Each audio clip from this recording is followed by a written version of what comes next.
Welcome back to Faith It Till You Make It, the podcast where faith meets entrepreneurship and business.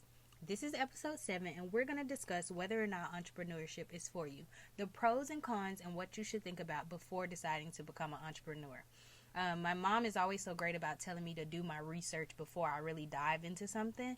And for me, entrepreneurship was one of those things. I know God had called me to do it, but I didn't really know what I was specifically doing, but I knew it was a move I needed to make. So I did my research and started to watch different podcasts, listen to YouTube videos, read different books about how I can go into this, at least with enough wisdom to start it. And then I knew God would lead me along the way.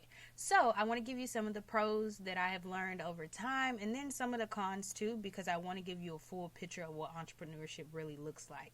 And so one of my first pros, is probably one of my favorite, is freedom of your time. So the beautiful thing about being an entrepreneur is I basically get to work where I want to work. So whether that's at home, whether that's a coffee shop, whether it's another friend's office, or whether in the future I want to rent out my own office space and actually have a home base for my business. And so having that time to decide, like, one, the freedom to decide where to work, but also the time that I work.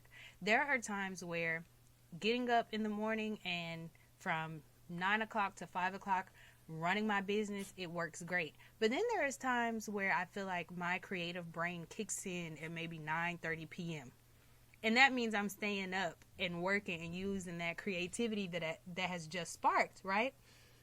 And so I like the freedom of being able to do that. One thing that kind of held me back, or at least I feel like it made me rethink being a school counselor, was the fact that I was in a building every day from about 7:45 until about 4:30 or 5 o'clock.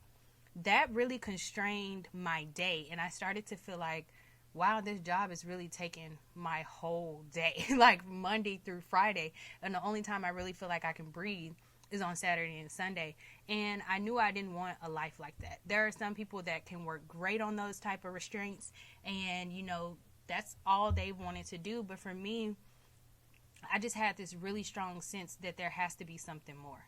There has to be something more. Like, this can't be life for me. And so that's why I chose entrepreneurship. So the freedom of my time, the freedom I get to where to work, when to work. If I wanted to take a random day off and go on vacation, guess what? I can, because now work can come with me, or I can just cease work, send out an email, and I'm the business, so no one can tell me like, hey, you can't take vacation. Hey, you can't have this day off. And it also has really worked great with family emergencies. I've been able to be available for my family and my friends in case of an emergency because I do have that freedom. So that's been one of the big pros for me. Another thing is the satisfaction. There is such a huge satisfaction that I have from getting to wake up every day and do what I love to do. Like, I really can't explain how that feels completely, because it really fills me with joy. It fills me with a sense of pride that I'm doing something that I feel purpose to do, and I'm doing something that I love. So there's a sense of satisfaction that comes with being an entrepreneur. I'm not saying that you can't have that satisfaction if you were, like before, I was a school counselor. I was satisfied in that because I love helping teenagers, but I wasn't fully satisfied in that I feel like I had true balance in my life. And being an entrepreneur has proven to be a more balanced option for me, so that way I get to spend time with family and friends, but I also get to make sure I'm a hard worker and providing for my household by making money. And so another thing, another pro would be the financial rewards. So like as a counselor, I had a set salary, right? So there really wasn't an opportunity for me to make more than that. Every now and then there were a few bonuses, but a lot of the times it was just your salary. And for me, one thing I love about business is I can have a month where I make my whole salary in 1 month, right? I'm not there yet, but I do plan on getting there where I can make a counselor salary in 1 month. But I love that there's no range of what I can do. Like, there's endless opportunity. So as much product I can sell, as many services I can get booked, is how much money I can make. So I love that financial reward of being able to make more than just a baseline salary. Another thing is self-esteem. So this kind of goes in hand with satisfaction, but I do feel like the journey that God has taken me to be an entrepreneur has also boosted my self-esteem to know that I am who God called me to be, but not only that, I'm really moving the purpose that God called me to move in. And there's something about when you have to branch out and you have to work hard, and it's not like, oh, I'm working hard for Verizon, or oh, I'm working hard for Sprint, but like, no, I'm working hard for me. There's such a esteem and a pride that comes because you feel proud of what you're doing for you. And that's something I feel like you can't put a price on. To wake up every morning and when someone asks you what you do, you're working hard for you, not for someone else's dream. Not which I will say that's the difference. Some people, it's nothing wrong with you working hard for someone else's dream if that's your vision for your life and if that's what God called you to do. But for me, it makes me feel good to wake up and know that I'm pursuing my own dream and no one can take that from me. And so self-esteem, that's another booster. Another thing is like the inspiration that I feel I've been afforded to give other people. You become an example. And when people can see that you can do it, there is a belief that they can also do it. So just like when Walmart came out, I don't know who came first, Walmart or Target, but somebody saw Walmart and said, hey, we can create a store similar to that. Let's build Target. Okay, we can do it similar. Let's build Kmart. Okay, we can do it similar.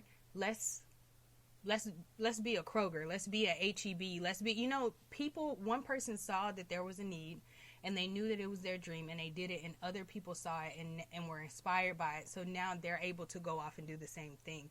And I love feeling like my life and my journey and my business can be an inspiration to spark the next new business, right? Because I do feel like there's legacy in that. There's generational legacy in that. And that's something that I want to pass off to my kids. Now, will I be mad if they don't choose to be entrepreneurs? Not at all. But I do want them to have this legacy if they so choose. I don't want them to feel like they have to start from scratch and only build someone else's dream. I also want them to know they can build their own dream. And I'm willing to set that example and show them how to do that because I've walked the journey. And so that's a huge pro for me. But also the cons, because I don't want to make it seem so glamorous that there's not a risk within being an entrepreneur, because there is a huge risk when you are being an entrepreneur. There's a risk of your time, there's a risk of your money. And so going into that, the first is the risk of failure. And a lot of people, that's the number one thing that keeps them from being an entrepreneur.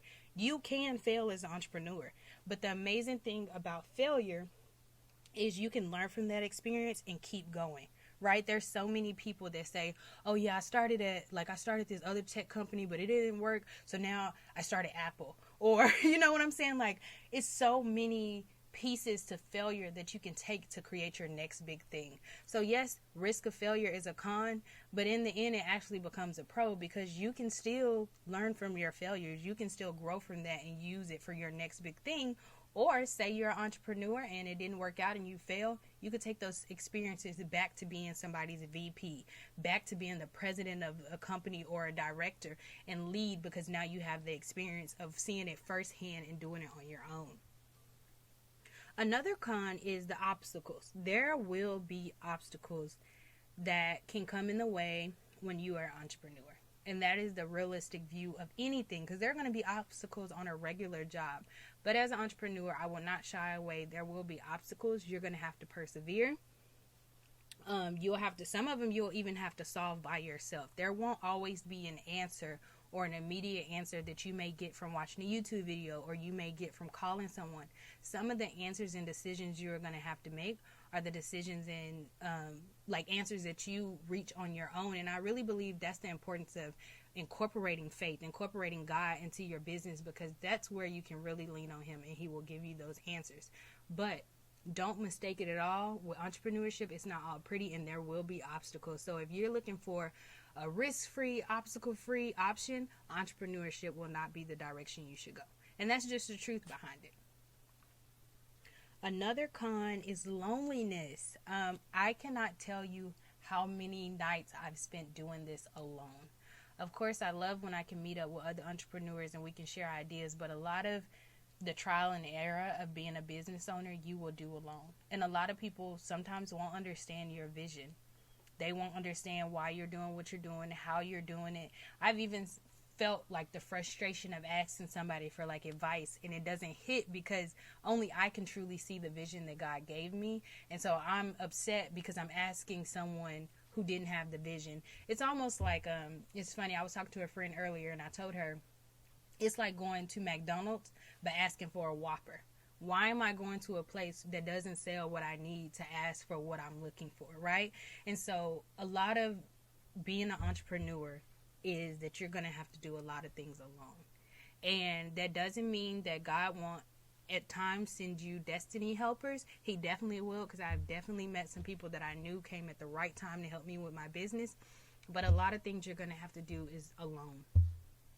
Or I would say it makes you feel lonely, not alone, because God will always be with you in the process. So you'll never have to do it alone, but there are moments where you're going to feel lonely. And in those times, I would just encourage you to reach out to God. Reach out to God. Ask for destiny helpers where you can get them. But most importantly, stay close to God. This is the time I felt like I was isolated from a lot of people because God had me really consecrated, just seeking Him so I could make the right decisions. And that's going to be hard because sometimes, you know, telling your friends you're busy is one thing and it may seem like you're blowing them off, but a lot of seasons God is calling you to be isolated because He's working on you. He's working on your purpose. He's working on your future is already written out, but He's working on getting those things going along. And a lot of times He needs to draw you in so you can really hear Him clearly and drown out the other voices. And so one of the biggest cons is loneliness. Go ahead and prepare now. If you see entrepreneurship in your future, maybe go ahead starting that process where you start to spend more alone time with God. You start to spend more alone time with yourself, just writing out ideas and not always looking for somebody to validate those ideas. Because I will say sometimes we have an idea in our heart and we feel the Spirit has placed it there, but because someone else, we go to other people to affirm what God said. And honestly, God may send you confirmation through certain people, but a lot of times once He said it, it wasn't a conference call. He's talking to you and He's not talking to anybody else. So don't look for affirmation through other people. You need to look for affirmation and confirmations from God, and He will give them to you. He will give them to you. The next con is financial insecurity. So one of the pros that we talked about was financial reward. The other side of that is financial insecurity. And that just means that there are going to be maybe some months, maybe weeks, it may even be a full year where you can't pay a full staff, or you may not know how you're going to pay for the next X, Y, and Z. Or maybe you won't actually see an income and being in the positive in the first year, and you have to have enough faith to make it through that season of your life. When I first started as an entrepreneur, I had a small amount of savings, and it really was part of my retirement, and I took it, and that's what helped me start the journey. But let me tell you, it was not $10,000. It was not $40,000. Like, no, it was nowhere near that, but it was what was going to keep the lights on in my apartment and what was going to keep me going so that my personal life and my personal finances didn't become a distraction for me. However, there were seasons where I had to borrow money from family or friends, and I just had to wait for God to supply. I didn't always know where my next financial blessing would come from, whether it would be someone bought a book, whether it would be somebody asked for me to do a service or speak somewhere, or whatever it was. I just had to know that God would make a way. So you have to have faith. If God has told you to leave your job, but you know you have personal responsibilities when it comes to your finances, such as rent, car note, all of those things, you really have to have faith that He's going to work it out, or it will become a distraction. But keep in mind that you don't always have to quit your job to start a business. You can still do your 9 to 5. Say you have huge personal responsibilities.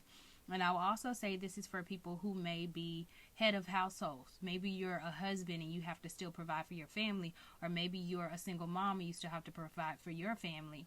And so you want to keep in mind that God may ask you to stay on your 9 to 5, but He may also call you to be an entrepreneur at the same time. And that's going to require you to maybe scale back on certain purchases. It's going to require you to make sure you're saving where you can. And those are things you want to keep in mind, because I honestly can't tell you how I would have did this without faith. because the financial insecurity can scare the heck out of you to where you don't even, literally, you just don't want to do it anymore. There were times in my journey when I was like, hey, I'm just about to go work somewhere because I can't do this anymore. And God would close that door and he'll say no. Or when it was finally time and I did need to go work somewhere because he was trying to provide further, I went to work for a week and 1 day. And if you haven't heard that testimony, it is on another episode where I talk about how when I was obedient to God to go somewhere and work for 1 week and a day, it was enough. After that, the results of it, I was able to take care of my finances, everything, for a year and a half after that. And so there will be times that he will say, hey, go do this. But there will be times where he's like, no, put all your energy and your effort into your business and stop looking at your bank account. Stop looking at the dollar amount and go ahead and do what I told you to do. Because a lot of times we want to see the money first. That's why a lot of people won't become entrepreneurs, because they want to know that it's a for sure thing and that all the money will be there and it's going to pay off. But that's just part of it. And for some, that's a con, but for me, that's a challenge, right? It's a challenge to trust God if he told me to do something, right? And another thing is I recognizing that if God told me to do it, he'll provide. When I really grasped that mindset, I recognized that, oh my gosh, I don't have to do this alone. He told me to do it. And if God called you to do it, he's going to provide. He won't call you anywhere and be like, yeah, but you figure it out. That's not the God we serve, right? So I just want you to keep that in mind, that when it comes to financial security within being an entrepreneur, at the beginning, and there may be even some times throughout the journey, it won't always be pretty. So be prepared. Be prepared. Be faith-filled. Go write your scriptures down now that you are going to stand on while you are going through this journey, because you will need them. You will need them. The last con is long hours. So as an entrepreneur, of course, you have freedom, right? We talked about that as a pro. But what a lot of people don't show you is the long hours that is put into building your business, especially at the beginning. So at my old job, of course, I didn't want to be stuck in a building. My office didn't have any windows from 7:45 to about 5 o'clock, right? But now the freedom is amazing because I can work anywhere. But the amount of hours I work I would have to definitely say is way more than I worked as a counselor, because now it's my name behind it. I'm not just representing, a school or a district. Now I'm representing myself. And that means that it may take me longer to perfect a certain thing, or it may take me longer to really think some things out, because whereas your job, the will may already be created. In your own business, you may be creating your own will. You may be creating your own thing, and you don't want to, do a poor job. Because again, like I said, not only are you representing yourself, you're also representing Christ. And so, as an entrepreneur, I love to say I work for myself, but ultimately I work for God. And so I have to make sure that I'm doing all things in excellence, no matter if I'm representing a school and a district and myself. Regardless, I'm supposed to be doing things in excellence. So for me, owning my own business, that takes me longer. It takes me longer than what I'm used to. So keep in mind that a lot of people will show you the entrepreneur life. They're on vacation. They're doing their own thing all the time. They're shopping, and all those things are great, and you will have time to do that. But understand at the very beginning, and maybe even sometime throughout the journey, you will have to work long hours. You don't get away from hard work just because now you're an entrepreneur. But I will say the benefit of that is that one day it will feel like a vacation. One day you will get to just work 2 hours maybe a day, or you've created such a great balance and a great organization within your business that you don't have to really work at all. Somebody else is running everything for you, and you're just coming in, overlooking everything and making sure everything is in order. So it does set you up for the future for this to be a vacation for you. But at the beginning, understand it will take long hours. So if you're looking for something that you're just going to come in and it's just going to be easy and you are going to get more time to just chill, this isn't the journey you should be on. It's going to take long hours of organizing. It's going to take long hours of brainstorming, time spent with God. This actually will take more effort and dedication than it does to work your normal 9-to-5 job. And so I want you to keep that in mind. My thing is not to discourage you, but to more so encourage you, no matter if you're doing the entrepreneurship route or the 9 to 5 route, that these are things to keep in mind overall. So I would encourage you to sit down, write a pros and cons list for whether or not you should start the entrepreneurship journey. Now, some of you may start it within your 9 to 5. Great. Some of you may start it and quit your job. Great. Understand that there's no right way unless it's the way that God told you to go. So it's going to look different for everybody.